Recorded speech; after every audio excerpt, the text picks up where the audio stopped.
네. 이제 봄꽃들이 막 활짝 피어나서 온 세상이 꽃향기로 가득한 날에 여러분들 만나 뵙게 돼서 정말 반갑습니다. 특히 제가 정말 좋아하는 우리 심혜경 단장님, 네, 파트너들이시라서 제가 더욱 반가운 것 같습니다. 벌써 1년이 넘어가죠. 저희 아무도 생각하지 못했던, 네, 이 코로나가 습격을 해가지고요. 네, 모두들 겪어보지 못한 이런 위기 가운데도 이렇게 잘, 예, 버티시고 멋지게 이겨내시고 또 성장하시는, 여기 오늘 줌 미팅에 들어오신 여러분 모두 저와 같이 상한선에서 꼭 함께 만날 것을 믿습니다. 네. 올해가 흰소의 해였죠. 네, 그래서 이 신축년인데요. 이 백신의 어원이 이 소라고 합니다. 네. 올해는 코로나가 꼭 종식되어서 부지런하게 우직하게 일을 하신 모든 분들에게 최고의 기회가 되는 그런 한 해가 되시길 바랍니다. 그런데 여러분, 우리가 변하지 않으면요, 달라지는 게 없습니다. 아직도 나는 2020년에 있는 거죠. 우리 인간이 동물 중에 가장 나약한 동물이라고 합니다.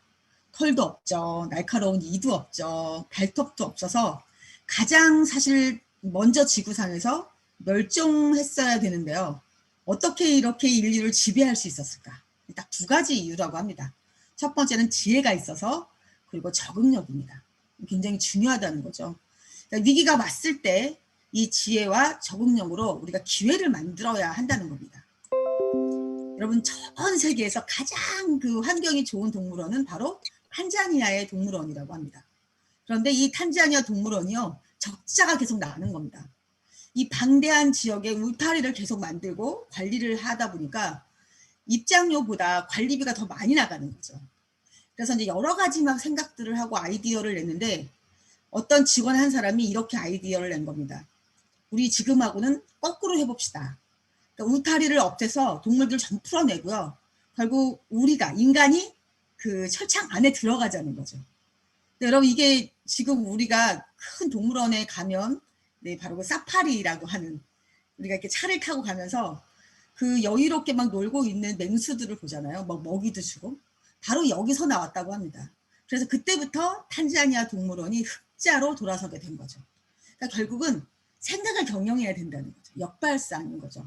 이렇게 위기 때는 나의 생각을 빨리 바꾸셔서 적응을 하셔야 된다는 겁니다. 이 적응이라는 말은 생물이 주변 환경에 맞추기 위해서 모양이나 생활 습관이 변하는 걸 말합니다. 그래서 강한 자가 살아남는 게 아니고 결국은 살아남은 자가 강한 자라는 거죠. 그러지 못하면 멸종하고, 결국은 부적응의 결과는 결국은 가장 우리를 힘들게 할 수밖에 없다는 겁니다. 여러분 아마 이 설국열차 보신 분들 많으실 거예요. 2013년에 935만이라고 하는 관객을 동원한 봉준호 감독 작품입니다. 여기 보면 기상이변이 와서 모든 것이 꽁꽁 얼어붙어요, 지구가. 그래서 살아남은 사람들 태운 기차가 끝도 없이 계속 궤도를 달리고 있는데요. 17년째 달리고 있는 모습을 보여줍니다. 그러면서 계급이 앞칸으로 갈수록 높아요. 그래서 이 앞쪽에 타고 있는 사람들은 완전 상류층들, 호화로운 생활을 하고 뭐 술도 마시고 마약도 하는 이런 사람들이 타고 있고요.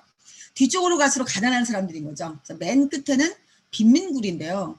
제가 지금도 기억납니다. 단백질을 보충하기 위해서 바퀴벌레로 만든 양갱을 먹잖아요. 네. 이제 꼬리칸에 있던 젊은 지도자가 이건 아니다. 너무 이제 불공평하다. 이래가지고 반란을 일으켜요. 저 앞칸에 있는 절대 권력자가 있는 곳으로 향해서 막 폭동을 일으키는 그런 과정을 담은 영화인데요. 지배 권력과 피지배인들의 생활, 또 대립, 권력 투쟁 이런 것을 다룬 봉준호 감독의 명작이죠. 그런데 이게 그냥 영화만이 아니라 실제로 우리가 살고 있는 세상이 이렇다고 생각이 듭니다. 그리고 점점 더 심화되고 있죠. 이런 현상이. 양극화, 네, 부의 편중. 네, 마지막 장면 혹시 보신 분들 기억나시나? 이 장면이거든요. 네, 두 아이가 살아남습니다.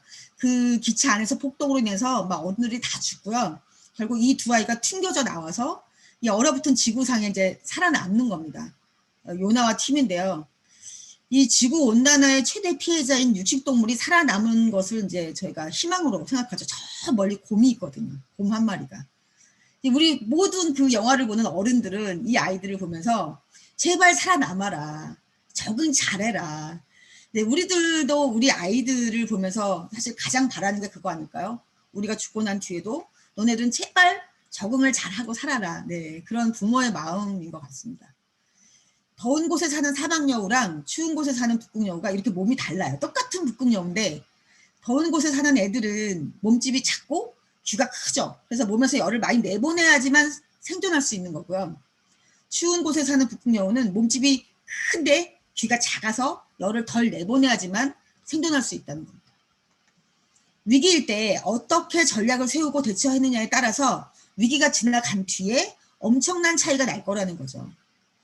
우리도 코로나19가 빨리 갔으면 좋겠다. 백신을 맞고 완전히 코로나 팬데믹이 종식이 되었으면 좋겠다라고 기다리고 있지만 막상 지금 내가 무엇을 하고 있느냐. 끝나고 난 다음에 나는 어떤 모습일까를 생각한다면 지금 이 위기를 기회로 만들어야 한다는 거죠. 이 코로나19의 가장 크고 심각한 근본적인 문제는 사실은 실직입니다. 일자리가 없어지는 거. 세계적으로 1억 명의 일자리가 없어졌다고 합니다. 미국 실업자가 2천만 명에 지금 가깝고요. 근데 코로나가 끝나고 나면 그럼 일자리가 막 생기느냐? 그게 아니라는 거죠. AI나 로봇 때문에 저희들의 일자리는 점점점 없어질 수밖에 없는데 사실은 그 취약한 사람들은요. 최하위 빈민층들이 더 심해요. 이 사람들의 일자리가 대부분 AI나 로봇이 하게 되기 때문입니다. 조사를 시작한 2000년 이후에 최악이라고 하죠. 약 207만 6천 명이 코로나로 일자리가 없어졌다고 합니다. 이 짐 로저스가 쓴 책입니다. 돈의 미래라는 책에서 앞으로 내 생에 최악의 위기가 올 거라는 거죠. 단호히 경고를 하고 있습니다. 코로나19로 인한 경기 침체가 끝이 아니고요. 이제 시작이 불과하다는 거죠. 이 LG경제연구원인 조용우 연구위원이 쓴 제로 이코노미 이 책이 모든 것은 제로를 향하고 있다라고 얘기를 하고 있습니다. 코로나가 지나가도 그 상처의 흔적들이 남는다고 하면서 0%대 출산율, 0%대가 이미 지나갔죠. 저희는 마이너스 성장 지금 하고 있고요. 아이를 낳지를 않으니까 이미 결혼도 안 하고요. 나 혼자 살기도 힘든데 사실은 우리가 결혼을 해서 아이를 낳으면 우리보다 더 가난하게 살 거를 너무 잘 알고 있기 때문에 아예 이 젊은 아이들이 결혼할 생각이 없어요. 0%대 금리, 경제 성장률, 물가 상승률 지금 사실 폭풍 전야라고 이렇게 예측을 하고 있습니다. 경제 회복이 앞으로 K자가 되는데요. 좋은 것은 아주 좋고 어려운 것은 더 어려워지고 사실 성장이 아니죠. 이거는 그러니까 점점 이렇게 격차가 벌어진다는 거죠. 제프 베조스가요 197조 지금 재산이 코로나 1년 사이에 재산이 50%가 증가했답니다. 이렇게 부의 쏠림 현상이 심해지는 거죠. 그래서 결국 이제 99%가 1%의 하인 노릇을 하는 그런 세상이 온다고 예측을 하고 있습니다. 먼저 백신을 확보한 미국, 중국, 유럽은 상반기에 굉장히 빠르게 회복을 하고요. 그 신흥국들, 이런 나라들은 경기 회복이 늦어지면서 빈부격차가 양극화된다는 겁니다. 이거는 국가도 그렇고 개인도 마찬가지라는 거죠. 코로나가 상반기까지 우리를 괴롭히다가 하반기에 사라지는 게 아니라 지금 뭐 다 우리가 뉴스를 보면 알지만 계속 변이가 생기고 있죠. 백신으로 경제 성장률이 플러스가 되었다. 이제 2 내지 3%. 그러면 코로나 이전으로 회복이 되느냐? 그게 아니라는 겁니다. 다시 성장률이 좀 올라갔다가 뚝 떨어질 가능성이 크다고 이렇게 예측을 합니다. 그러니까 미국의 뭐 일자리 대학살이다 지금 이렇게 뭐 실업자가 4,300만 명이 지금 나오고 있다 막 이렇게 얘기를 하고 있는데요. 2020년이 코로나와 우리가 싸웠다면 마스크를 쓰고 뭐 저희가 막 방역 수칙을 지키면서 이렇게 싸웠다면 올해는 2021년은 돈과 싸우는 한 해가 된다고 합니다. 우리나라가요. 이 2020년 작년 2월에서 5월까지 베이비 부머 중에 강제로 은퇴를 당한 사람들이 12만 명. 전년 대비 이렇게 많이 늘어났어요. 이 코로나19로 직격탄을 맞은 거죠. 이 베이비 부머 세대들이 노후 파산을 할 확률이 정말 무서울 정도로 큽니다. 왜냐하면 열심히 살았잖아요. 정말 열심히 살았는데 집을 사고 아이들 교육시키고 자녀 결혼하다 보니까 맞벌이를 할 수밖에 없었어요. 이게 신노예라고 합니다. 맞벌이 하는 이 부부들을요. 벌어서 이 은행에 다 갖다 주고 아이들 교육시키느라고 학원에 다 갖다 주고 그러니까 생애 주기 중에 재산이 가장 많은 50대가요. 가구당 평균 총 자산이 4억 9천만 원을 갖고 있대요. 우리나라가. 근데 이 중에 부채가 9,300만 원입니다. 그러면 순자산이 3억 9,700만 원이 되는데 이 중에 집이 3억 3천이에요. 그래서 결국은 사실 남는 게 없는 거잖아요. 이제 이렇게 해서 우리가 노후를 3, 40년을 보내야 돼요. 65세 이상의 국민연금 받는 사람이 반도 안 됩니다, 사실은. 그런데 이 반도 안 되는 중에서도 월 실용액이 60만 원 미만인 사람이 80%예요. 그러니까 어떻게 저희가 노후 파산이 안 될 수가 있겠어요. 100만 원 이상 받는 사람이 6.6%. 생애 주기 최고의 부채는 30대라고 해요. 이때 가장 많은 돈이 나가는데 131%가 부채라는 거죠. 근데 이게 줄지를 않아요. 그래서 나중에 퇴직을 해도 결국은 83%의 부채를 안고 있다고 합니다. 그러니까 불에 불을 보듯이 뻔한 노후 파산이 우리를 기다리고 있는 거죠. 은퇴 후 부부가 월 최소한 277만 원이 있어야 인간다운 삶을 살 수 있다고 해요. 그런데 여러분, 우리 애텀에서 오토 판매사만 된다면 우리의 노후는 책임질 수 있다는 거잖아요. 그러니까 목숨 걸고 오토 판매사는 돼야 하는 겁니다. 지금 현재 우리 이 애텀에서요 4,000명 정도. 네.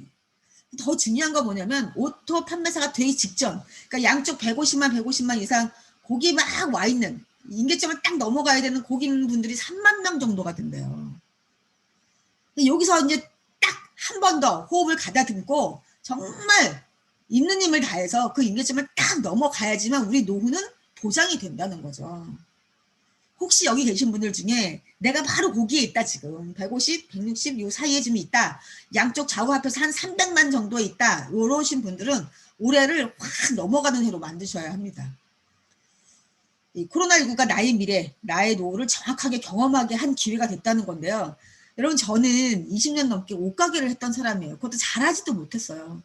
그런데 제가 늘 뉴스를 보면 자영업자들이 너무너무 힘들잖아요. 막 대출을 계속 받아가지고요. 정말 파산 일보 직전이고, 또 결국은 뭐 가게를 접으려고 해도요. 그거를 이제 건물주가 원상복귀 시켜놓으라고 한대요. 그러면 이것만 해도 막 몇천만 원이 들어가니까 그 돈이 없어서 겨우 할 수 없이 문을 열어놓는 그런 자영업자들도 굉장히 많더라고요. 그러니까 제가 남의 일 같지가 않은 거예요.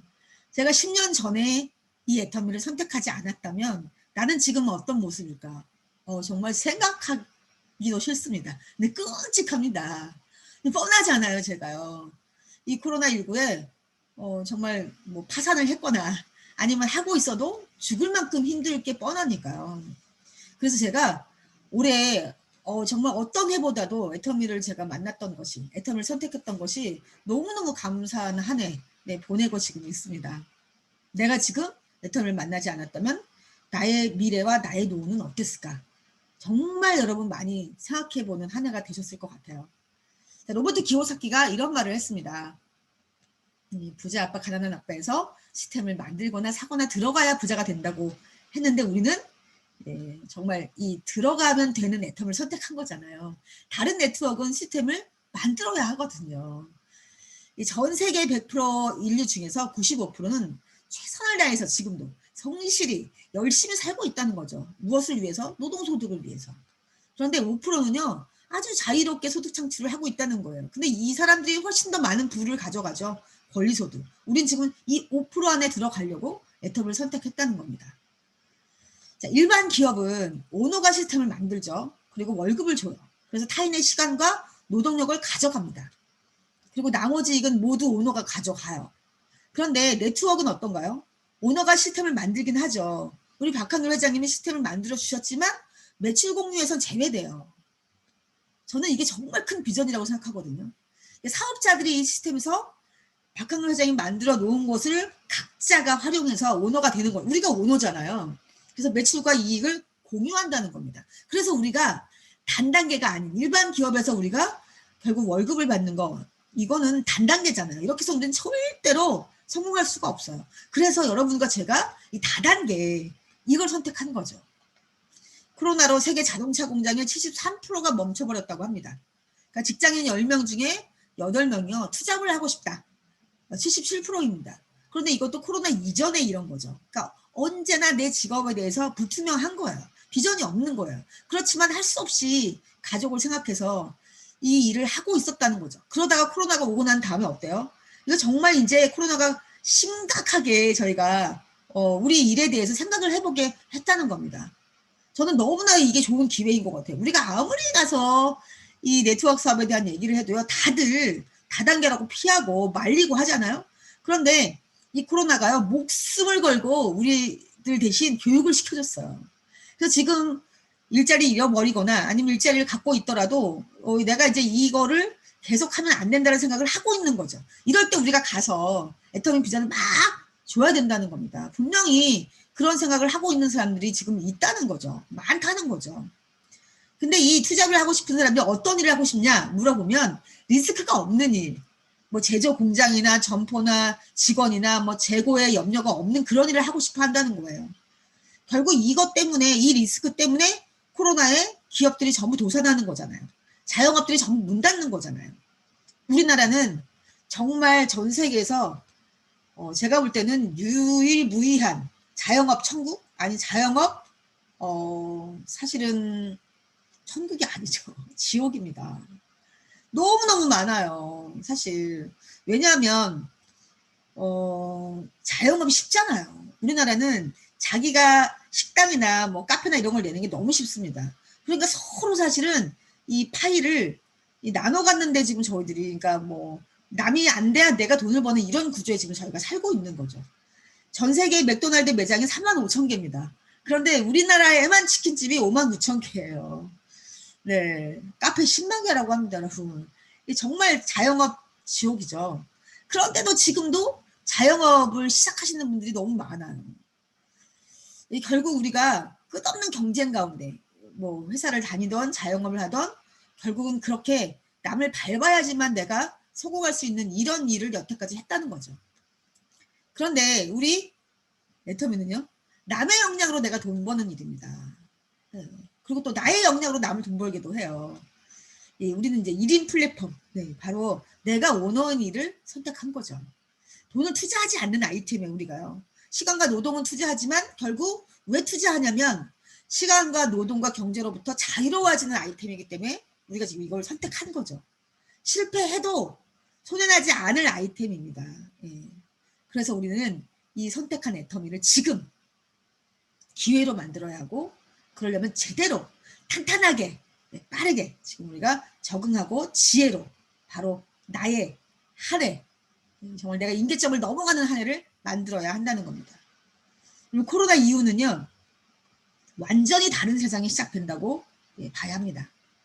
이 오라클이라고 하는 이 사람이요. 이 오라클이라는 회사가 소프트웨어와 하드웨어를 개발하는 그런 회사인데 여기 있는 이 남자분이 레리 앨리슨이라고 하는 CEO입니다. 전 세계 11위 부자인데요. 이 캘리포니아 주는 미국에서 세금이 굉장히 많기로 유명하대요.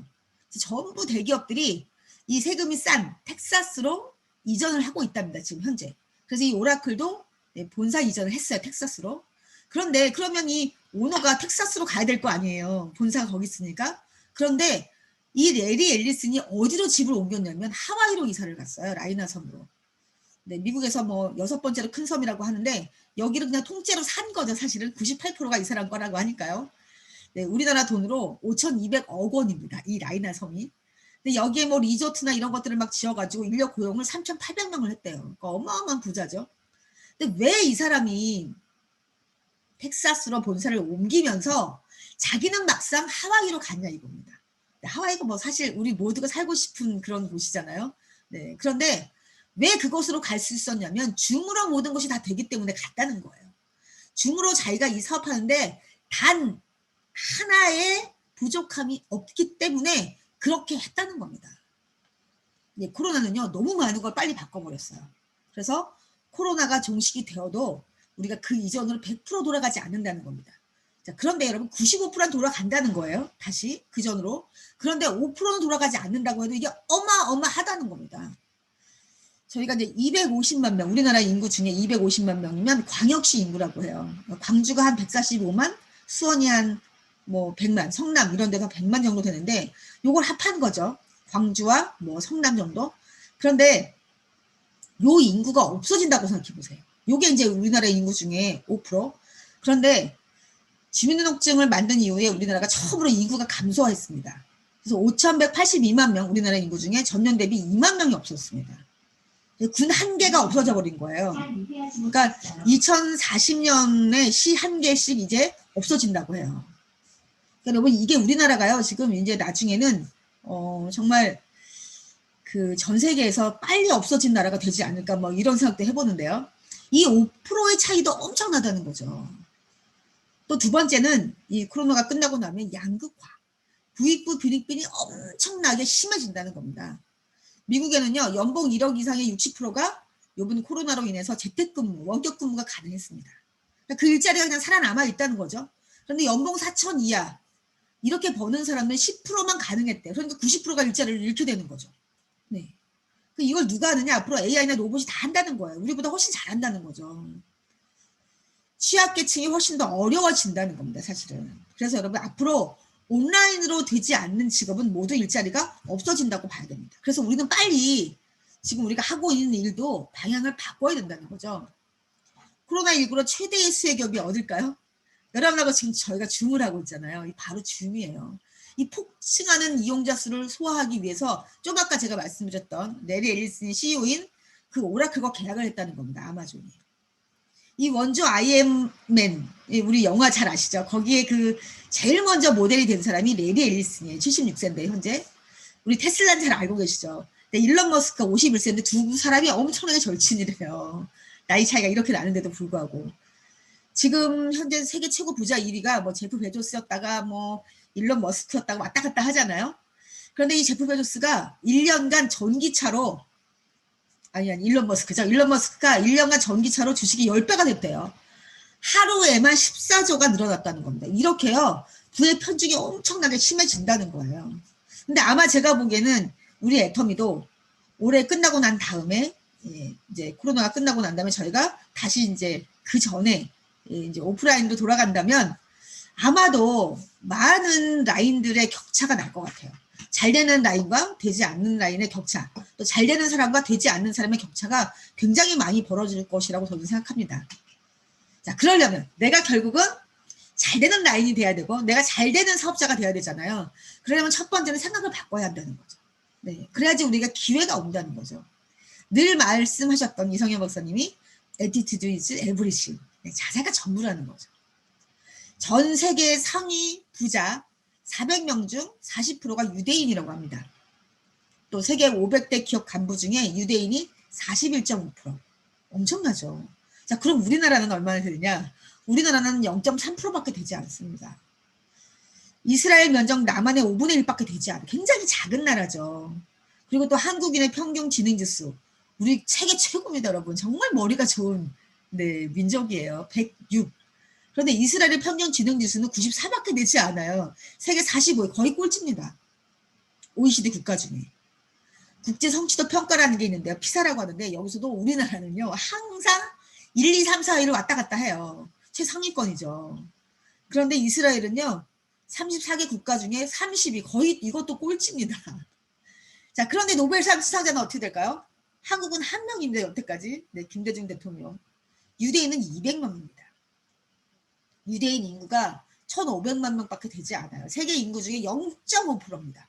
요거밖에 되지 않는데도 아이비리그 입학 비율이 유대인 30%예요. 우리나라는 1%밖에 되지 않습니다. 왜일까요? 머리는 막상 우리가 좋은데. 자, 이거를 연구하신 분이 있더라고요. 전성수 양동일 교수님께서 이 수년간 연구했는데 그 이유가 생각하는 머리, 결국 태도라는 거예요. 그러니까 이거죠. 물고기를 잡아주는 게 아니고요. 우리는 전부 아이들을 정말 물고기를 다 잡아서 막 발라서 살코기만 이렇게 이게 아니라 이 유대인들은요. 물고기 잡는 법을 알려준다는 거예요. 어느 정도쯤까지는 물고기를 잡아서 먹여주지만 아이들이 빨리 자기 스스로 물고기를 잡아먹을 수 있도록 해준다는 거. 이런 교육을 시킨다는 게 이 차이라는 겁니다. 우리도 마찬가지 같아요. 여러분. 우리도 이 애터미 사업을 하면서 처음에는 아무것도 모르는 아가라서 저희가 심지어 포인트 넣는 것까지 회원가입하는 것까지도 다 도와주잖아요. 그런데 언젠가는 빨리 이 사람들이 스스로 내가 내 사업을 하는 거기 때문에 모든 거를 할 수 있어야 되는데 이거를 언제까지나 스폰서에게 바라고 스폰서가 다 해주고 이렇게 해서는 절대로 저희가 오너라고 할 수 없다는 거죠. 스스로 PB를 만드는 방법을 알아야 되는데 오직 스폰서에게 PB를 도와주십시오. 나 때문에 돈을 버는 거 아닙니까? 그러니까 당연히 나를 주셔야 한다. 이렇게 생각하는 자세가 아닌가. 네, 이런 자세를 갖고 있다가는 아무리 코로나가 끝나도 나는 네, 정말 그 성장하는 사람, 성장하는 라인 될 수 없다는 겁니다. 직급을 또 저희가 막 보낸다 이런 얘기 하잖아요. 사실은 이건 맞지 않는 말이에요. 저희가 이 스폰서가 월급을 주고 파트너에게 이 고용을 한 사람이 아닙니다. 우리는 스스로가 자기를 고용한 사람이잖아요. 그러니까 직급은 내가 가고 싶은 사람이 가는 거지 스폰서가 보내는 건 아니라는 거죠. 직급을 가야 되는 이유와 동기를 부여해 주는 게 스폰서의 할 일이라는 겁니다. 여러분 혹시 죽은 원자로는 말을 들어보셨나요? 근데 우리가 이제 아프리카 구호를 두고 이런 말을 많이 하는데요. 세상에서 가장 많은 원조를 받는 나라인데 그런 대륙인데도 여전히 지금도 기아와 질병으로 시달리고 있는 그런 아프리카. 이 모기장 지원을 해주면 자국의 모기장 제조업체가 망한대요. 우물 지원을 해주면 자국의 우물업체가 망한대요. 그러니까 스스로 뭔가를 하지 않고 자꾸만 뭔가를 바라고 원조를 가지고만 답을 내려고 하니까 이런 일이 생긴다는 거죠. 그러니까 자생력이 없어지는 겁니다. 그러니까 경제 원조는 잠깐 필요할 때만 필요한 거지 계속 이렇게 하면 안 된다는 거죠. 우리도 마찬가지인 게 아가야 때는 스폰서들이 뭔가를 해주고 PB 도움을 줄 수도 있지만 빨리 내가 스스로 여기서 오너가 돼야 된다는 거죠. 이 경험을 통한 무형자산이 훨씬 중요하다는 거죠. 후원해주시고 상담해주고 강의해주는 것이 훨씬 우리들에게 큰 자산이고 그게 도움인데 오로지 PB만 받는 걸 저희가 의지하고 있다면 코로나 이후에 우리는 완전히 정말 위험할 수 있습니다. 기필코 해내는 사람의 5가지 특징이 있다고 해요. 첫 번째, 남들의 말에 상처받지 않고 정말 하고 싶은 것을 끝까지 한다고 합니다. 또 두 번째는 95% 거절. 여러분 저희 나가면 우리가 뭐 발을 한다고 바르고 먹으라 한다고 다 먹고 오라면 다 오나요? 아니잖아요. 아니 뭐 저도 20년 동안 옷가게 하면서 정말 수많은 사람들이 와서 다단계 얘기하고 함께 하자고 했거든요. 근데 저요 정말 다단계 할 줄 몰랐기 때문에 할 생각도 없었기 때문에 제가 할 일은 아니라고 생각했기 때문에 귀를 막았었죠. 눈을 감고요. 그래서 제가 할 수 있는 건 제품 사주는 거. 빨리 제품 사줘야겠다. 그게 내가 할 일 그래도 예의다. 왜냐면 우리 집 손님이었으니까요. 그런데 어떻게 나도 그랬는데 내가 나가서 갑자기 애터미 한다고 뭐 물건 사라면 다 사고 뭐 사업 설명 들으라면 다 오고 석세스에 네, 와서 들어보라고 하면 다 올까요? 아니라는 거죠. 당연한 거잖아요. 정말 이거는 내 뜻대로 안 된다고 상처받는 건 굉장히 이기적인 거라고 생각합니다. 나도 그렇게 안 했으면서 나도 1년, 2년, 3년 걸려가지고 뭐 이 애터미 비전 보신 분들 나를 한번 생각해 보시면 충분히 이해할 수 있겠죠. 그럼에도 불구하고 내가 계속 이 사람을 살리는 일이고 결국 이 사람이 최소한 제품을 바꿨어도 가정경제에 도움이 된다는 걸 알고 있기 때문에 들이대야 되는 용기가 있어야 된다는 거죠. 그리고 세 번째는 엄청난 실패를 했더라도 좌절하지 않는 거. 여러분 어떻게 실패를 한 번도 안 해보고 임페리얼까지 가시는 분이 있을까요? 저는 한 명도 그런 분은 없다고 생각합니다. 모두가 다 아마 그 성공자들의 옷을 벗어보라고 한다면 눈 뜨고 못 볼 것 같아요. 저는 온몸에 멍투성이 온몸에 사실 상처이지 않을까요? 그럼에도 불구하고 저희가 왜 거기까지 갈 수 있냐. 우리 꿈이 있으니까요. 사랑하는 가족들이 있으니까 내가 그럼에도 불구하고 그 모르는 사람들이 하는 말과 행동 내가 상처받고 멍이 들도록 내가 정말 가슴이 아프더라도 끝까지 가는 거죠. 그래서 실패를 해도 기회는 다시 더 크게 온다 이렇게 믿는다는 겁니다. 그리고 네 번째는 나의 일을 통해서 사회를 더 나은 곳으로 바꾸고자 하는 소명감이 있다는 거예요. 여러분 우리가 이게 남을 망하게 하는 일이 아니잖아요. 그러니까 내가 더 많은 사람이 가서 애터미를 알릴수록 우리가 살고 있는 세상은 더 좋아져요. 우리 애터미 얼마나 사실은 자연을 생각하고 정말 정직하게 이 사업을 하는 회사예요. 우리가 그걸 알고 있잖아요. 5번째는 내 실력의 한계를 안다는 거죠. 여러분 정말 저는 지극히 평범한 아니면 약간 제가 볼 때는 한 1.5% 정도 모자란 것 같습니다. 제가 그렇게 20년 동안 옷가게를 했지만 한 번도 한 달에 1,000만 원을 벌어본 적이 없거든요. 그러니까 제가 너무 저를 잘 알고 있었어요. 그래서 제가 이 사업은 같이 하는 사업이고 무한단계이기 때문에 될 수 있다고 믿었던 거죠. 저는 200만 원 벌려고 하지는 않았습니다. 솔직히. 옷도 판매사가 제 목표는 아니었어요. 저는 한 번도 제가 못 해봤던 1000만 원, 월 1000만 원을 벌 수 있나 이거부터 저는 생각했거든요. 안 그랬으면 저도 다단계가 좋았을 리는 없잖아요. 남들이 전부 인정 안 하고 무시하는 그런 사업이었는데요. 제가 익숙했던 그냥 옷가게 하죠. 근데 제가 하던 옷가게는 300만 원 정도 벌고 있었는데 제가 다음 해에 600만 원 절대 못 벌어요. 그 다음에 1200만 원 절대 못 벌어요. 저는 그러면 겨우 300만 원 벌다가 제게 빚도 있었는데 그 이자 갚다가 제가 이 삶을 마감해야 돼요. 제 생을요. 좀 이건 너무 억울하잖아요. 정말 저는 열심히 살았는데 남들 다 잘 때 새벽 시장 다니면서 옷을 해갖고 정말 제가 이렇게 살아왔는데 그런데도 제가 월 1000만 원을 한 번도 벌어보지 못했다는 건 제 능력을 너무 제가 잘 알고 있었습니다. 그래서 제 능력이 아닌 다 같이 함께하는 능력으로 1000만 원을 벌 수 있는가 이걸 제가 생각했던 거죠. 그래서 결국 내 실력의 한계를 아는 사람들은 메타인지가 높기 때문에 팀워크를 만들어내요. 절대로 저희가 혼자는요 상하선을 넘어갈 수가 없어요. 그러니까 저희가 남들을 생각하는 힘이 나오는 거죠. 거기서 똑똑해서가 아니라 필요에 의해서. 결국 팀워크이죠. 네, 팀워크는 공유자본입니다. 스폰서와 파트너 연합으로 생기는 자본인데요. 여러분 참 신기한 건 제가 이 애터미를 모르는 사람에게 가서는 함께 하자고 굉장히 겸손하게 끊임없이 가서 네, 저희가 후속 관리를 해요. 근데 막상 그분이 애터미에 들어오면 얼마나 기뻐요. 막 정말 천군 만마를 얻은 것 같이 막 이렇게 하다가 한 6개월 1년쯤 지나면서부터 갈등이 생겨 막 서로. 그토록 여기를 들어오게 애터미를 함께 하게 해놓고 막상 같이 함께 하면서는요 시너지를 못 내요. 재심합력이 안 돼요. 서로 막 비난하고 불평 불만을 하더라고요. 결국 우리가 따로따로 이렇게 모래알같이 흩어져 가지고는 절대로 서로에게 이익이 없잖아요. 제가 해보니까 가장 똑똑한 사람은 누구냐면요. 이 스폰서와 파트너가 나를 돕고 싶게 하는 사람. 아우 정말 제가 볼 때는 이 최고의 이 머리가 좋은 사람들인 것 같아요. 뭐 학벌, 뭐 자본, 네, 뭐 인맥 이런 거 아니더라고요. 여기는요. 제가 보니까 어떻게든지 그냥 스폰서가 나를 돕고 싶어 하게 하고 어떻게든지 파트너가 그냥 내가 직급 간다면 다 같이 가고 싶어 하고 막 이런 사람들이 제일 속도도 빠르고 돈도 빨리 벌더라고요. 결국 이거지 않겠어요? 평범한 사람들이 비범한 결과를 만드는 거. 잡은 팀워크입니다. 위대한 힘. 네. 일단 서로 안 맞고 서로 뭐 좀 부족한 부분이 있더라도요. 이건 사업이잖아요, 여러분. 제가 사랑하기 위해서 모인 집단은 아니에요. 저희는 엄격히 비즈니스라 돈을 벌기 위해 모인 집단이기 때문에 최소한의 저희들이 이 룰이라고 해야 되나요? 이 애텀에서 돈을 버는 룰은 그거예요. 뭉쳐야 돼요.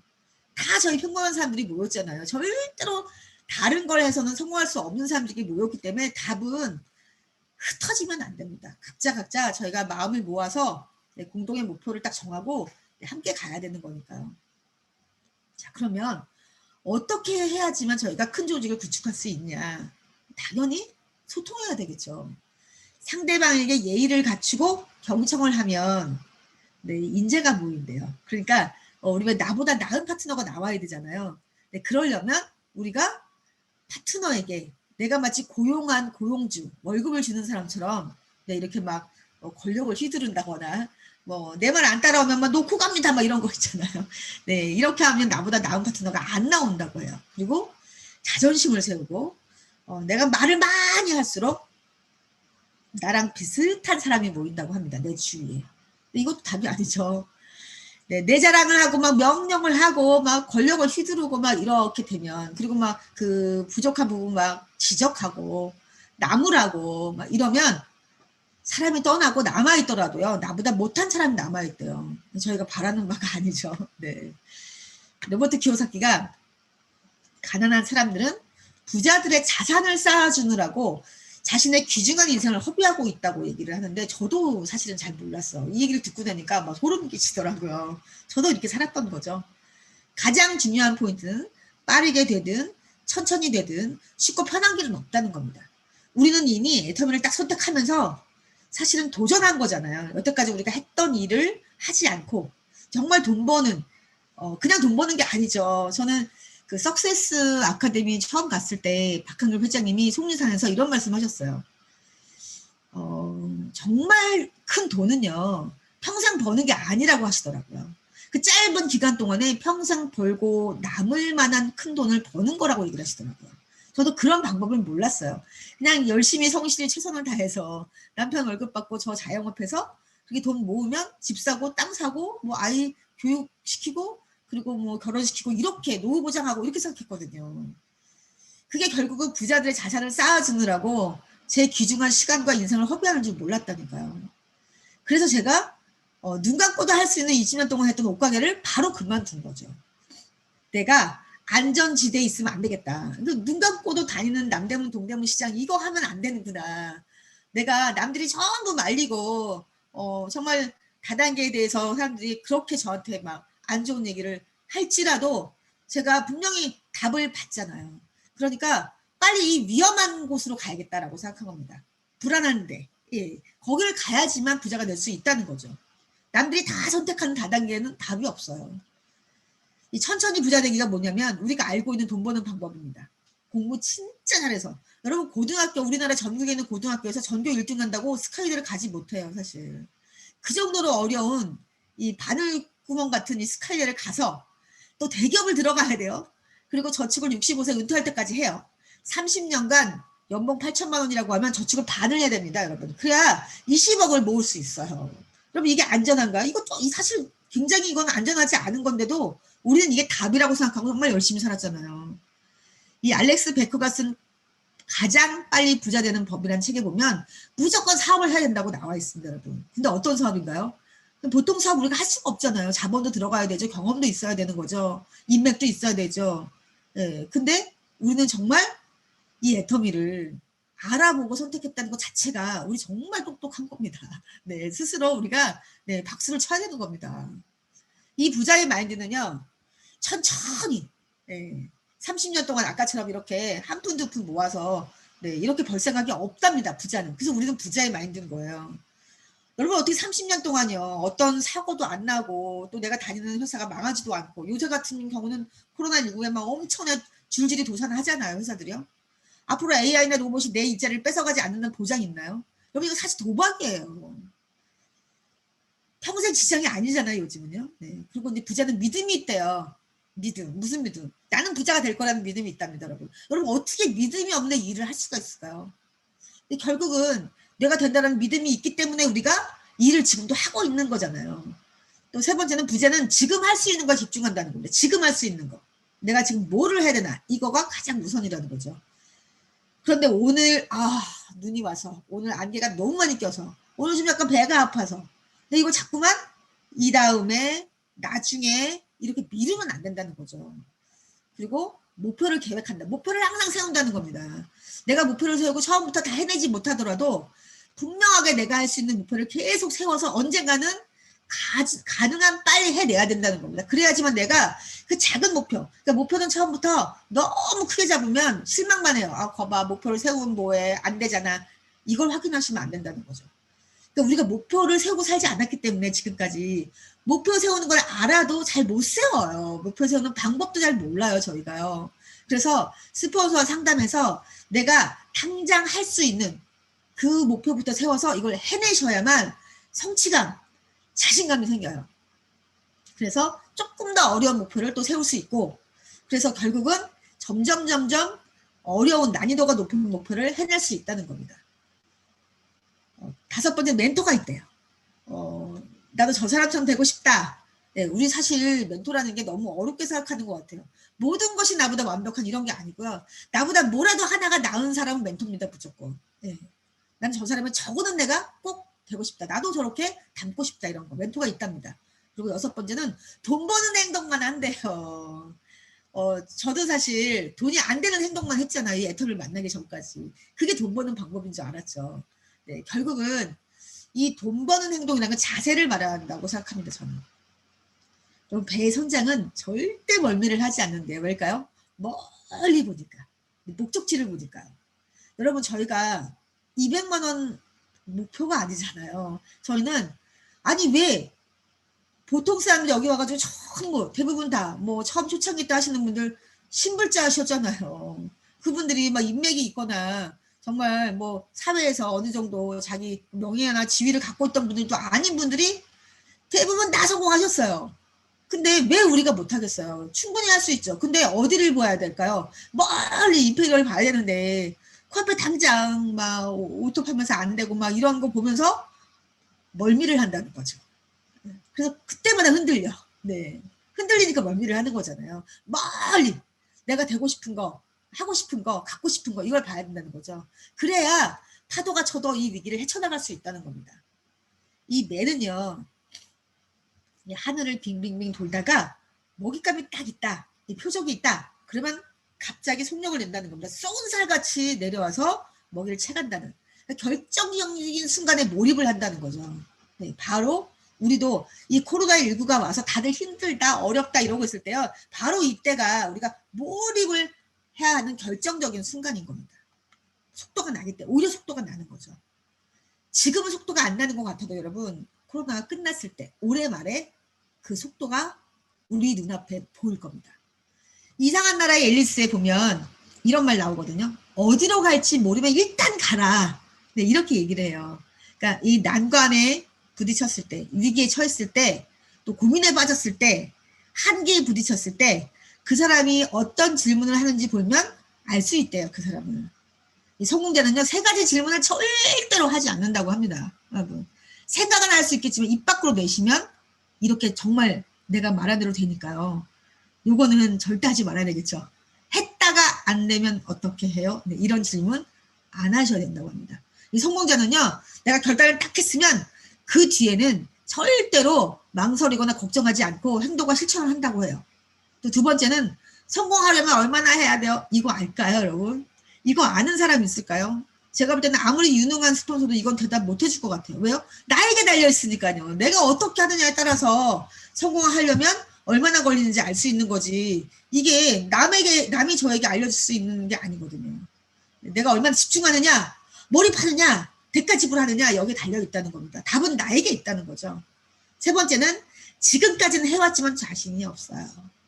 코로나19에는 정말 제가 어려워요. 힘들어요. 실종되고 싶어요. 사라지고 싶어요. 여러분들.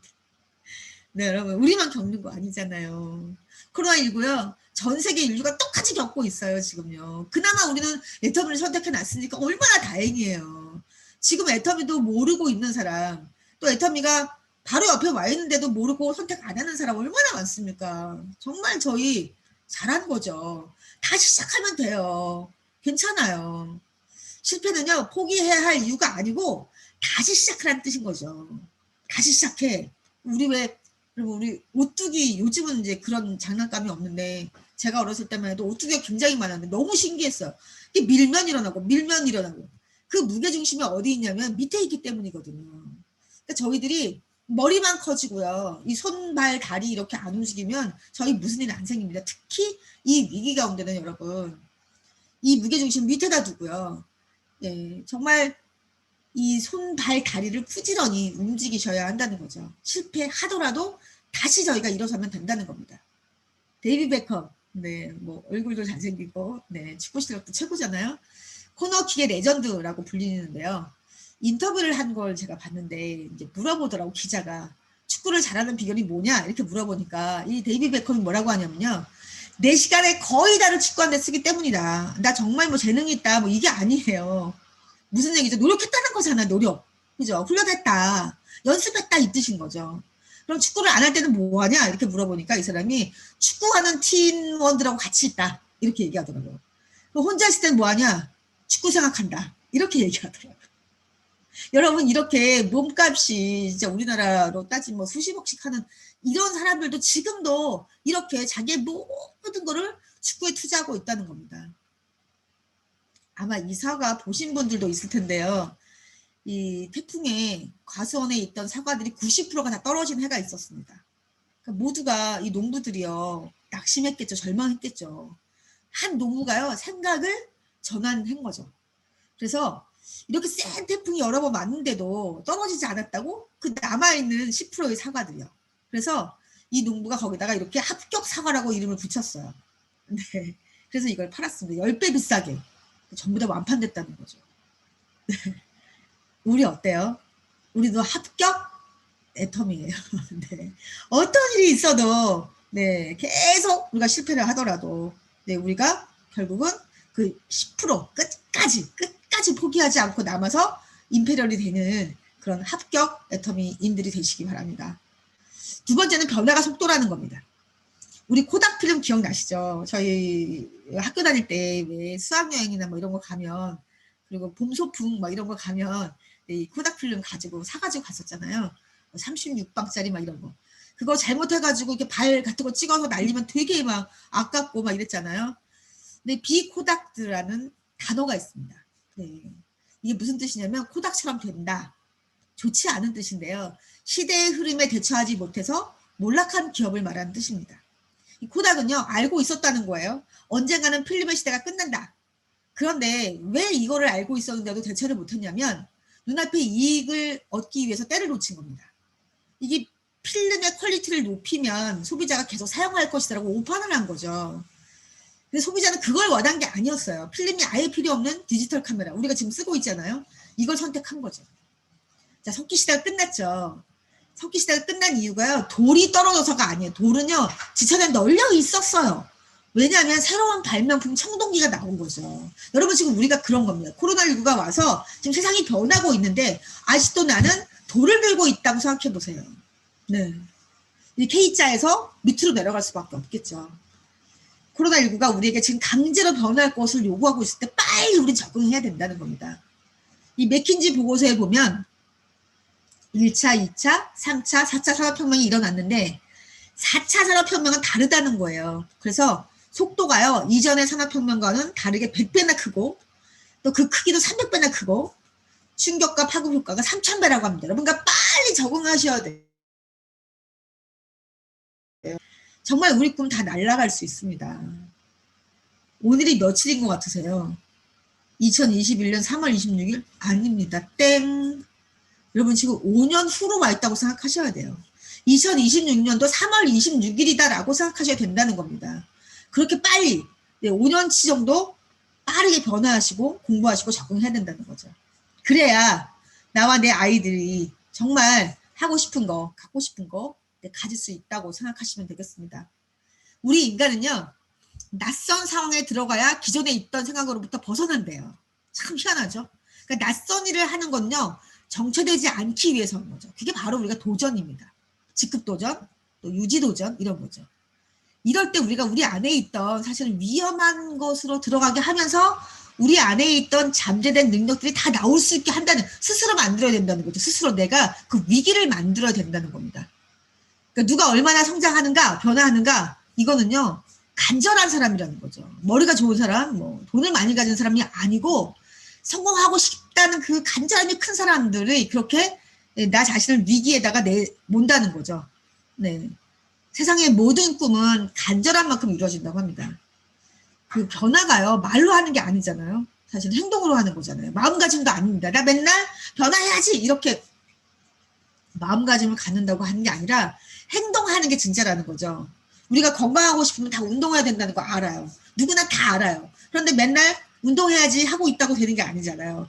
걷든가 줄넘기를 하든가 요가를 하든가 PT를 하든가 뭔가를 해야 된다는 겁니다, 여러분. 그러니까 마음만 먹지 말고 우리도 맨날 줌으로 미팅하고 세미나에 가고 이게 아니라, 자, 그거는 저희가 이게 주유를 한 거잖아요. 차가 달리려면 기름을 넣었어요. 배터리를 충전했어요. 자, 그러면 그다음에는 나가서 사람을 만나야 되거든요. 이걸 안 하면 운동해야지 하고 있으면서 계속 살만 찌는 거죠. 김정규 공학 박사가 공학 박사를 그렇게 오랫동안 해도 자기는 우문투 수입이 아니었다는 거예요. 여러분, 공학 박사가 뭐 상속되나요? 그리고 뭐 이게 연금성인가요? 아니잖아요. 그래서 이분이 우문투 수입이라는 걸 이제 책을 썼는데요. 답은 이거였습니다. 팀과 함께 있을 때 당신의 시간은 자유로워진다, 이렇게 얘기를 하고 있습니다. 결국 꿈은 나 혼자 되는 게 아니라 함께 해줄 인연이 필요하죠. 스폰서, 파트너. 그리고 운은 인연으로, 사람으로 온다는 거죠. 우리가 사람을 잘 만나야 되잖아요. 그리고 움직일 때 온대요. 그래서 운은요, 밖에서 온다고 합니다. 그러니까 내가 우리 집 문을 닫고 딱 들어가는 순간부터요, 운은 내가 우리 집 안에 있는 가족들에게 나눠주는 겁니다. 내가 밖에서 운을 만들어서 집 안에 들어가서 나의 가족들에게 주는 거라고 합니다. 그러니까 여러분 움직이셔야 되는데요. 집에서 움직이는 게 아니라 맨날 집에서 줌만 하는 게 아니라 누군가는 집 밖에 나가서 만나야 운이 온다는 거예요. 가서 만나서 이야기해야 된다는 거죠. 네, 서로의 꿈을 위해서 저희가 참고 버티고 돕고 격려해야지만 우분투 수입이 생긴다는 거죠. 자, 우리가 관계 사업인데요. 관계가 정말 너무 힘들지 않나요, 여러분? 저도 힘들어요. 네, 그런데 그 1차는 우리가 선이죠. 선으로 되어 있는, 네, 여기는 이제 애벌레로 따지자면 오로지 직선으로, 그러니까 오로지 앞으로만 갈 줄 알아요. 2차는 이제 면이잖아요. 면으로 된 것은 이제 곤충, 개미, 땅을 기어다니는데 바닥만 기어다니죠. 근데 3차는 이제 공간이 생겨요. 우리 인간인데요. 자, 애벌레는요, 절대로 곤충이나 개미를 이해 못 한대요. 개미는 인간을 이해할 수 있을까요? 네, 그러니까 결국 무슨 얘기냐면, 함께 해야 되는데 저희가, 이 관계가 쉽지 않지만, 같이 함께 하지 않으면 결국은 상하선에까지 못 가니까요. 네, 저희가 이해하고 네, 서로 네, 존중해줘야 되는데 차원이 같으면 충돌한다는 거예요. 스폰서와 파트너가 차원이 같으면 충돌한다는 거죠. 예를 들면 저희가 비행기에 항로가 있는데요. 같은 항로여도 5,000m 이 정도 고도가 5,000m면 경비행기, 8,000m면 국내선, 11,000m 이상 국제선이라고 합니다. 그러니까 같은 길을 가지만 비행기가 다 다르다는 거죠. 그러니까 차원이 달라야 부딪히지 않는다는 거죠. 나를 힘들게 하는 파트너, 그러면 내가 올라가야 된다는 거예요. 나를 힘들게 하는 파트너가 5,000m 정도로 이렇게 날아가고 있다면 내가 8,000m로 딱 올라가야지 부딪히지 않는다는 거죠. 부딪힌다는 뜻은 똑같다는 거잖아요. 나를 힘들게 하는 스폰서가 있다. 그러면요, 내가 항상 스폰서 밑에 있어야 돼요. 생각이 아니잖아요. 내가 올라가면 돼요. 우리 스폰서가 8,000m 있어요. 그럼 내가 11,000m로 확 올라가면 되죠. 이게 직급이나 수당을 얘기하는 게 아니고요. 네, 생각. 네. 남이 변화할 걸 바라다가는요, 우리 죽을 때까지 해결 안 됩니다. 내가 변화해야 된다는 거죠. 자, 세 번째는 이 위기가 기회가 되게 하려면 목표를 세워야 됩니다. 목표는 생명이다라는 겁니다. 석유 재벌인 폴 게티가요, 이런 실험을 했어요. 부자와 가난한 사람들 돈을 다 걷어서 똑같이 분배를 했습니다. 그런데 2년 후에 보니까요, 부자는 또 부자가 되고 가난한 사람은 또 다시 가난한 사람이 돼 있더래요. 도대체 이게 이유가 뭘까? 똑같이 n분의 1 해서 재산을 다 나눠줬는데 왜 이렇게 된 걸까? 왜 원상복귀 됐을까라고 이거를 연구했더니 이유가 목표였대요. 목표를 갖고 있는 사람들 다 부자가 됐더라는 거예요. 이 영국에 있는 대학교에서 결단을 습관으로 만들려면 첫 번째 단계가 21일, 그러니까 3주죠.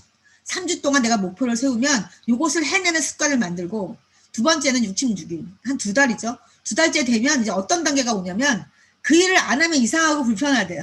그리고 세 번째는 100일, 100일 되면 완전히 내 것이 된다고 합니다. 이렇게 목표를 내가 100일 동안 완전히 내 것으로 만들어야 한다는 거죠. 늘 목표를 세우는 것을 습관화해야 된다는 거죠.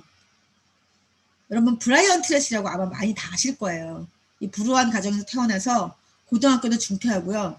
10살 때부터 이 먹고 살기 위해서 호텔 주방 등에서 접시를 닦고 그렇게 살았대요. 근데 어느 추운 겨울날 트럭에서 잠을 자다가 깼는데 본인이 생각하기를 왜 누구는 성공해서 부자로 살고 있는데 왜 누구는 이렇게 가난하게 사는 걸까? 분명히 그러면 삶에는 원칙이 있다고 믿고 이 사람이 그것을 찾아냈는데, 뭐 지금은 이 사람들이 1시간당 8억, 우리나라에 왔을 때요, 이 시간당 8억이라고 하는 강연료를 받았대요. 근데 이 사람이 찾아낸 게 뭐였냐면 그게 목표였어요. 바로 목표였다는 거. 굉장히 중요하죠. 그러니까 브라이언 트레시가 딱 5분만 누군가에게 조언을 한다면 이렇게 조언을 하고 싶대요. 목표를 설정하고 그것을 성취할 계획을 세우고 실천하라. 목표는 성공의 나침반이다. 생각이 과거로 흘러가는 거. 우리 한 번도 성공을 못 해봤기 때문에 뭔가 어려운 일이 생기면 자꾸만 나의 과거를 생각해요. 그래, 뭐 나 같은 사람이 어떻게 성공할 수 있겠어. 한 달에 1억을 번다고? 그거는 벌 사람만 버는 거, 자꾸 이렇게 생각이 과거로 흘러간대요. 이거를 막기 위해서 목표를 세워야 된다는 겁니다. 여러분, 자동차를 만들려면 2만 개의 부품이 들어가고요. 비행기를 만들려면 1,000만 개, 로켓은 한 2천만 개 이 정도쯤이 들어간대요. 근데 여러분, 우리 주위에 뭐 시계, 핸드폰, 가방, 노트북 저절로 만들어진 거 있나요? 아니잖아요. 누군가는 이걸 만들려고 치밀한 목표와 계획을 세워서 만든 겁니다. 그런데 우리가 어떻게 월 1억을 번다고 하면서 목표를 안 세울 수 있을까요? 이 넬슨 만델라 대통령이 이렇게 얘기를 했다고 합니다. 인생에 있어서 가장 큰 영광은 절대 넘어지지 않는 게 아니고요. 넘어져도 일어나고 넘어져도 일어나. 아까 제가 말씀드린 오뚜기처럼 절대로 넘어진 것보다 한 번 더 일어나면 되는 겁니다. 네, 그래서 위인들은 역경에도 불구하고 위인이 된 게 아니라 역경 때문에 위대한 업적을 이룰 수 있었대요. 저희도 코로나19 때문에 애터면서 한 단계 더 넘어갈 수 있다는 거죠. 상황을 보지 말고요. 목표를 보라고. 코로나19를 보지 말고 목표를 보라는 겁니다. 소비자, 사업자. 다른 점. 네. 운은 목표를 세우는 순간 내 쪽으로 움직인다. 절대로 여러분 소비자는 목표 세우지 않습니다. 여러분 소비자가 목표 세우는 거 보셨나요? 그러니까 내가 지금 사업을 한다고 생각해도 목표를 안 세우면 나는 소비자예요. 운은요. 분명하게 내가 목표를 딱 세우는 순간 나를 보게 된다는 거죠. 저 사람이 목표를 세우네? 이렇게. 운이 굉장히 똑똑하다고 해요. 저는 그런 생각을 해요. 운이라는 건요. 나만 부자가 되는 게 아니라 나에게 왔을 때 많은 사람들도 부자로 만드는 사람에게 오지 않을까. 저는 그렇게 생각합니다. 똑똑하니까요. 네. 한 사람 부자 만들자고 운이 오지 않는다는 거죠. 꿈을 이루기 위해서는 우선 내가 할 수 있는 행동부터 시작하라고 합니다. 네, 그러면 아주 추상적인 꿈, 나는 정말 10억짜리 펜션, 별장을 사고 싶다. 그런 꿈들이 구체적인 목표로 바뀐다는 겁니다. 그래서 목표는 처음에는 낮게, 물론 이제 목표를 세우는 실력이 높아지면 그때는 목표도 높게 세울 수 있겠죠. 그리고 노력은 크게, 그렇게 이룰 수 있는 목표를 처음에 세우셔야지만 이루지 못한 꿈을 만들지 않는다는 거죠. 네, 꿈이 결국 이루어져야 되는 거지. 이루어지지 못하면 꿈이 아니죠. 그거는 그냥 망상이에요. 그냥 소망일 뿐이에요. 됐으면 좋겠다. 한번 해보고 안 되면 말고 이런 거죠. 부자의 80%는 한 가지의 목표를 달성하는 데 집중했다고 합니다. 여러분 그런데 참 제가 이 얘기를 들으면서 가슴이 아팠는데요. 저도 이랬기 때문이죠. 가난한 사람은요. 12%만 목표를 세운대요. 그리고 그 세워도 지나치게 많은 목표를 세우고 하나도 이루지 못한대요. 저도 이렇게 살았죠. 못 가게 할 때. 여러분 위기일수록 네, 목표를 세우시기 바랍니다. 목돈 10억. 여러분 이거 가지실래요? 평생 월급 500만 원 가지실래요? 네. 30년간 저희가 500만 원씩 네, 계속 모아서 18억 모으려고 하면 적어도 저희가 연 5천만 원씩 20년을 저축해야 돼요. 이게 쉬운 일인가요? 불가능하죠, 사실은. 우리가 주택 사고 자녀 교육하고 이렇게 해서 노후 포기하는 이유가 지금 이거잖아요. 연금 목돈은요. 10억? 그거 갖고 답이 안 나옵니다. 우리는 그걸 원하는 게 아니잖아요. 황금알을 낳는 거위. 마르지 않는 샘물, 여러분 연금성 상승 이걸 저희가 지금 원하는 겁니다. 이게 부자 방정식이라는 거죠. 열심히 살아서 한 푼 두 푼 모아서 목돈 10억 만들기 이게 아니라는 겁니다. 생계 비용보다 많은 자동 수익, 시스템 소득 이게 있어야만 노동자의 삶을 끝내고 부자의 삶이 시작된다는 거예요. 제가요. 이제 나는 부자가 되는구나라고 느꼈던 때가 언제냐면요. 우리가 죽음이잖아요. 그래서 일주일 동안 제가 버는 돈이요. 일주일 동안 쓰는 돈보다 많아질 때 통장에 돈이 딱 쌓이기 시작하더라고요. 나는 이제 부자구나. 그때 제가 느꼈어요. 많은 돈이 아니고요. 10만 원, 20만 원씩 이제 통장에 돈이 남더라고요. 자본소득이 근로소득을 넘기는 그날이 나의 독립기념일입니다. 우리 정말 이 독립하고자 해서 애터미를 하고 있잖아요. 한 국가가 다른 나라로부터 빼앗겼던 주권을 회복하는 날입니다. 광복절이죠. 우리 8.15 광복절.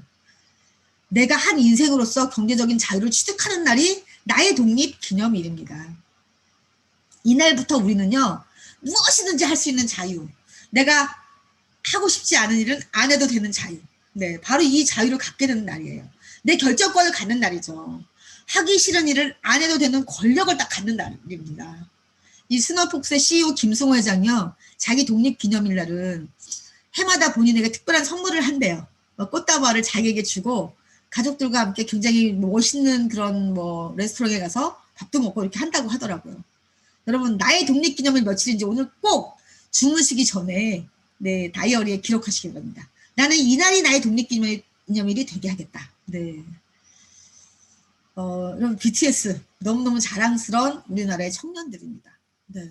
이 7명의 정말 멋진 청년들. 네. 벤플리트상 네, 받았는데요. 상 받은 거로 말하면 정말 너무너무 자랑할 게 많죠. 그 미국 뉴욕에서 유엔 아동기금의 청년 어젠다로 네, 리더인 RM이 네, 스피치를 했어요. 네. 한번 들어보실까요? 네, 소리가 혹시 나가고 있나요? 소리 들리시나요? 소리 안 들리나요? 예, 안 들리는데요. 아, 네, 잠깐만요. 네.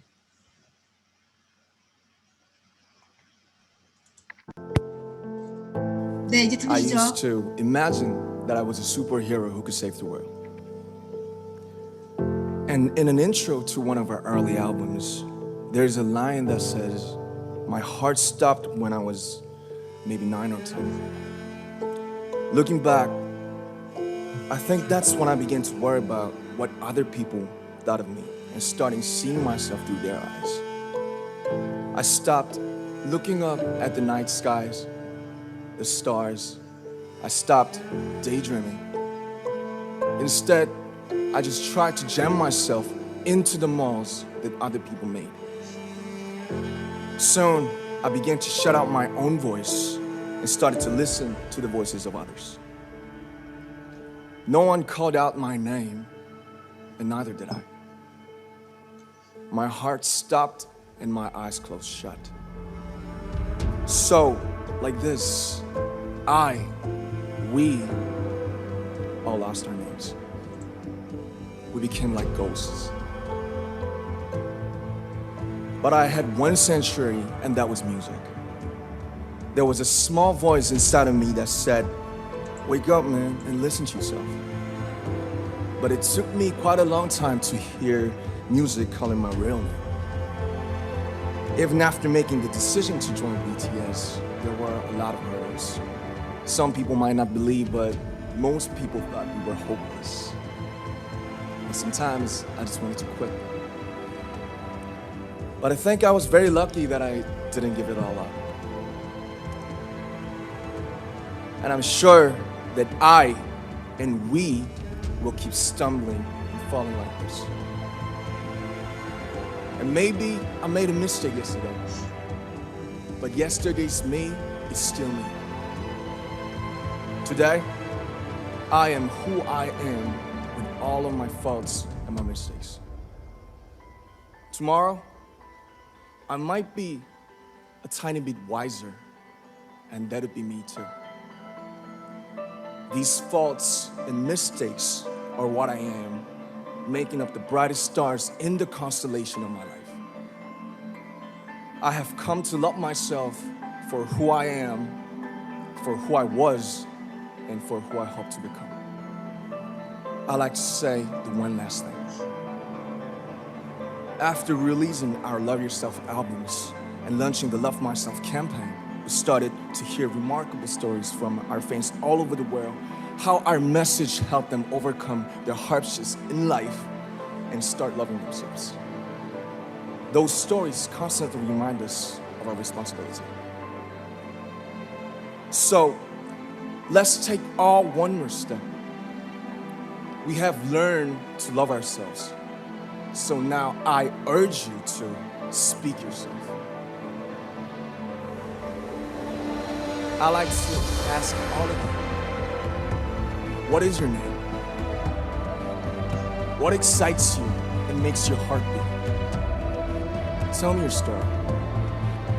I want to hear your voice. I want to hear your conviction. No matter who you are, where you're from, your skin color, your gender identity, just speak yourself. Find your name and find your voice by speaking yourself. I'm Kim Namjoon and also I'm BTS.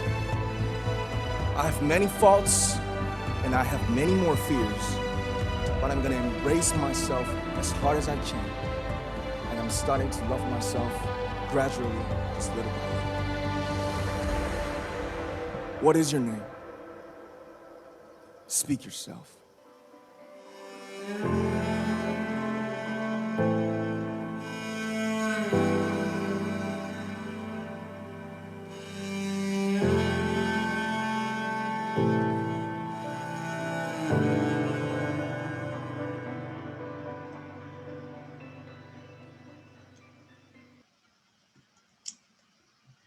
여러분 어떠셨어요? 네. 어제 실수했어도 어제의 나도 나이고 오늘의 부족하고 실수하는 나 역시 나입니다. 내일 좀 더 현명해질 나도 나일 것입니다. 저는 오늘의 나, 어제의 나, 내일의 나 구분 없이 제 자신을 사랑하게 되었습니다. 당신의 이름은 무엇입니까? 무엇이 여러분의 심장을 뛰게 만듭니까? 당신의 이름은 무엇입니까? 스스로에 대해 이야기해 주세요. 네, 여러분. 오늘 저희가 여러분하고 같이 이렇게 이 위기 가운데 우리가 어떻게 이것을 기회로 만들까에 대해서 한번 생각해 보는 시간이었습니다. 저는 우리가 36년 동안 사실 일제 강점기 시대에 있었잖아요. 근데 그때 누구는 왜 친일파가 되었고 누구는 왜 독립군이 되었을까를 생각해 본 적이 있습니다. 네, 결국은 그 믿음이었다는 생각이 들어요. 이제 우리나라 끝났구나. 그러면 나는 저기 친일파에 붙어서 내 미래를 그쪽에서 이제 앞으로 그들의 힘으로 내가 살아야겠다라고 생각한 사람들 친일파가 되었고요. 나는 어쨌든 간 우리나라 찾을 것이다. 독립이 올 것이다. 내가 내 나라를 사랑하기 때문에 분명히 남의 나라에 속국으로 살지 않겠다. 이렇게 언젠가는 독립이 된다라고 믿었던 사람들은 아마 끊임없이 그렇게 독립군을 하지 않았을까 싶습니다. 여러분 우리도 나의 독립기념일 분명히 있다라고 믿으시는 분들은 끝까지 포기하지 않고 내 이 위기 가운데도 집중하고 몰입해서 한 단계 더 올라가시겠죠. 네, 바로 이 믿음인 것 같습니다. 여러분 나의 독립기념일을 만드는 그런 멋진 2021년이 되시기를 바랍니다. 네, 그리고 빨리 하루라도 빨리 저희가 이 코로나가 종식이 되어서 여러분하고 정말 반가운 얼굴로 세미나장에서 서로 인사하면서 만나 뵙게 되기를 바랍니다. 여러분 모두 건강하세요. 그리고 힘내시기 바랍니다. 감사합니다.